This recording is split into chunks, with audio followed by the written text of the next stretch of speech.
Io stamattina ho avuto la fortuna di presentare questa, che come ho definito con i giornalisti, l'ho definita un'arma di distruzione di casta.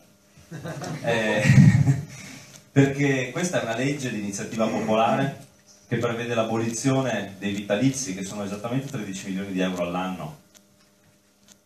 Prevede l'abolizione dell'assegno di fine mandato e prevede l'abolizione della reversibilità. Sono 240 persone che costano 13 milioni di euro all'anno.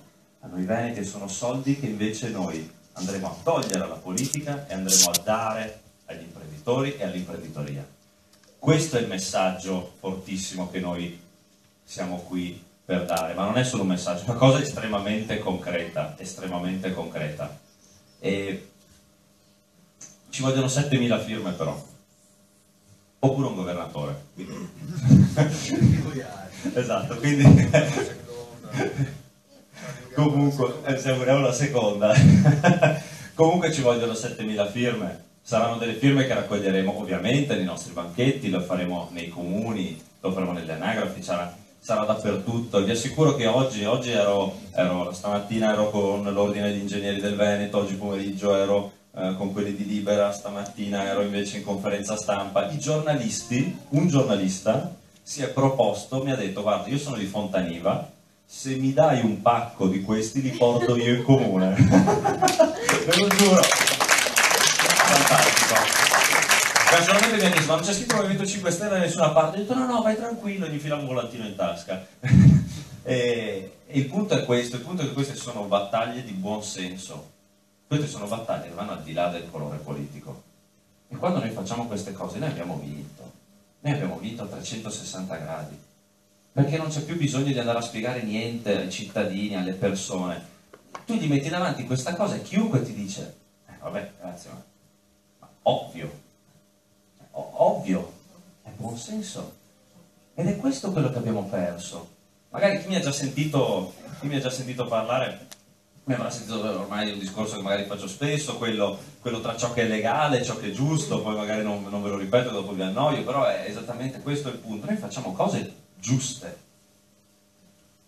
Sono andato, appunto, vi ripeto, ero con la Moretti, con Zaia, con uno di Indipendenza Veneta, con tutti ormai, ed eravamo a parlare di corruzione. Io dicevo, a me sembrava di dire delle tali banalità, dicevo delle cose. Voi avete, guardavo la Moretti e dicevo: ma tu, l'ho guardato e ho detto: ma tu stai zitta, che avete salvato i condannati, avete salvato lo stipendio per tutti i condannati, avete salvato il vitalizio, avete salvato Azzolini con le intercettazioni, per cortesia almeno abbia il buon gusto di stare zitti. Stavo di fianco a Zaia e gli ho detto: vabbè,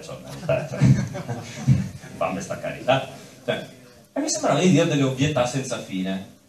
E poi sono venuti tutti dopo a dire: bravo, gliel'hai dette. Ma io non ho detto niente a nessuno. Io ho fatto dei discorsi, ed è questo quello che io dico. Mi permetto di dare un piccolo consiglio, spiccio a voi che iniziate una campagna elettorale: parlate col cuore, guardate le persone, parlategli col cuore in mano, dicendo quello che sentite dentro, perché è già tutto, non c'è bisogno di dire altro, perché ci pensano gli altri. Perdonatemi, anch'io voglio dire una parolaccia per non essere da meno. Ci pensano gli altri a smerdarsi da soli, ci pensano già loro, con le loro porcherie, con le loro ruberie, con le loro infamità, perché ogni giorno se ne inventano una per nascondersi soldi, per fare qualcosa. Avete visto in questi giorni, parlo un attimo di temi regionali, però scusate, mi diverto, mi rubo ancora 2 minuti. Avete visto che appunto c'è il PD, la Moretti, che ha iniziato a farsi bella, praticamente ha preso il programma 5 Stelle, che abbiamo scritto tutti quanti noi, con i nostri gruppi di lavoro, e ha iniziato a leggerlo. Dicendo: il PD ha fatto un nuovo programma. E ha iniziato a leggerlo: faremo 2 mandati. Io, questa l'ho già sentita. Non ci sarà nessuno indagato. No, brava. Taglieremo i costi della politica. E io ho detto: no, basta.